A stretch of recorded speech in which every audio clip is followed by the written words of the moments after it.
प्रदेश के दादरी 62 विधानसभा में आजाद समाज पार्टी काशीराम के भावी प्रत्याशी एडवोकेट रविंद्र भाटी द्वारा किसानों से की गई समस्याओं को लेकर ऑनलाइन मीटिंग।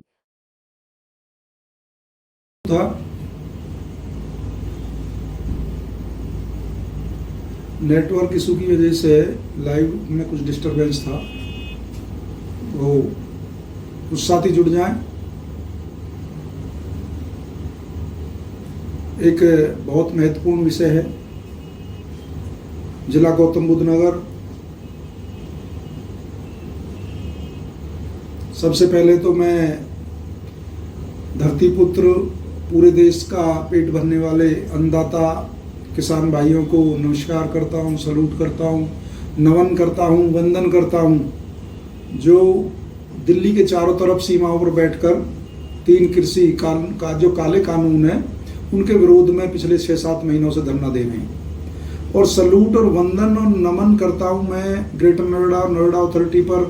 अभी परसों और कल हमारी माताएं बहनों ने, हमारे किसान भाइयों ने जो आंदोलन किया और जिनको इस सरकार ने, ये अथॉरिटी के अधिकारियों ने जेल भिजवाने का काम किया, उसकी जो कड़ी निंदा करता हूँ।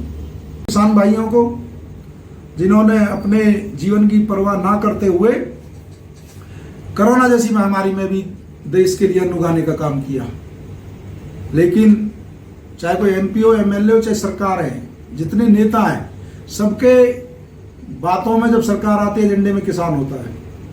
सरकार बनने के बाद भूल जाते हैं। एमपी, एमएलए और सांसद और जो सरकार हैं, जो मंत्री हैं, सब किसानों की बात करते हैं, लेकिन आज देश की आज़ादी के 74 साल बाद भी किसान की स्थिति जस की तस है और बद से बदतर होती जा रही है। उसकी आय आज तक दोगुनी किसी ने नहीं की। एमपी, एमएलए हैं, किसी पार्टी के हों, जब सदन में ध्वनि मत से अपनी तनख्वाह बढ़वा लेते हैं, उस पर कोई विपक्ष नहीं होता, कोई पार्टी नहीं होती, सब अपनी तनख्वाह बढ़ा लेते। जब किसान की बात आ जाती है तो इनके मुंह पर टेप लग जाती है। कभी गौर से देखा आपने, जो किसान है यही अन्नदाता है, यही मजदूर है, यही मजबूर है और यही भगवान है। उसे जबरदस्ती प्राधिकरण के नाम कर दिया। किसानों की जितने भी प्लॉट है या जो आबादी, कितनी परेशानी है, ना वो व्यापार कर सकता है उसमें, ना उसे सेल कर सकता है, ना उसमें कंस्ट्रक्शन कर सकता है, ना कोई बिजनेस या इंडस्ट्री लगाने के लिए लोन ले सकता है, क्योंकि आपकी तानाशाही है। आप यदि कोई किसान आवाज उठाएगा तो उसे जेल भेजोगे। बड़ी विडंबना है, बड़े दुख की बात है कि गौतम बुद्ध नगर के अंदर एक साल में से 8 महीने सेक्शन 144 लगी रहती है। इतने समय में तो अंग्रेजों ने भी 144 का उपयोग नहीं किया। जो किसान आवाज उठाता है उसे 151 में जेल भेज दिया जाता है। ये तो कानून 144 और 151 अंग्रेजों ने देश पे राज करने के लिए बनाए थे कि जहां जिसको लगे उसको उठा के बंद कर दो, कह दो कि इनसे शांति भंग होने का खतरा है, कि 200 किलोमीटर 300 किलोमीटर के नजदीक के कोई भी बच्चे, चाहे वो कितने होनहार हैं, वो उनको कंपनी में नौकरी नहीं दी जाएगी। क्यों? लोकल कहकर उनको अपमानित किया जाता है, भगाया जाता है। जो यहाँ के स्थानीय निवासी हैं, जो यहाँ के रहने वाले हैं, जिन्होंने अपनी सारी जमीनें प्राधिकरण को दे दी विकास के लिए, वो यहाँ लोकल हो गए। लोकल का हिंदी में अनुवाद है टेम्परेरी। जो हमारे पूर्वज हैं, जिन्होंने 1857 में यहाँ लड़ाई लड़ी दादरी क्षेत्र में, या जिन्होंने किसान के द्वारा देश की सेवा करने का काम किया, वो लोकल हो गए। उनके बच्चे लोकल हो गए। वो योग्यता के आधार पर यदि रोजगार मांगते हैं तो क्या गुनाह करते हैं? तो इसका मतलब ये हुआ कि यहाँ के उद्योग धंधे से जो धुआं निकलेगा उससे सहन करेंगे हम।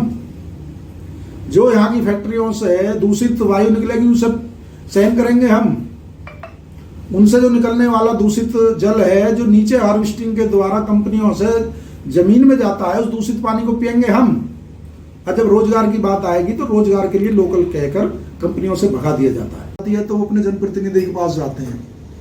यदि कोई विवाद हो जाए, उसमें भी प्रधान जिला पंचायत में महत्वपूर्ण भूमिका निभाते हैं, लेकिन यहाँ कोई बोलने को तैयार नहीं है। यहाँ के जो MP MLA हैं उन्होंने तो टेप लगा रखी है मुंह पे, किसानों के पक्ष में एक बयान देने को तैयार नहीं।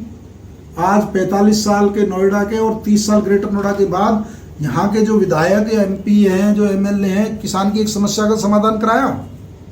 कभी किसानों को साथ लेकर बैठे? इनकी समस्या को समाधान कराएंगे? आपको पूछना पड़ेगा उनसे। कभी उन्होंने विधानसभा में, लोकसभा में किसानों के मुद्दे को लेकर कोई क्वेश्चन किया कि हमारे जिले में आज तक किसानों की आबादी क्यों नहीं छोड़ी गई?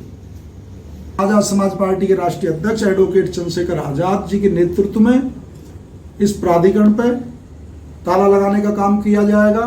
यदि आप किसानों के काम नहीं करोगे तो हमें आपकी कोई आवश्यकता नहीं।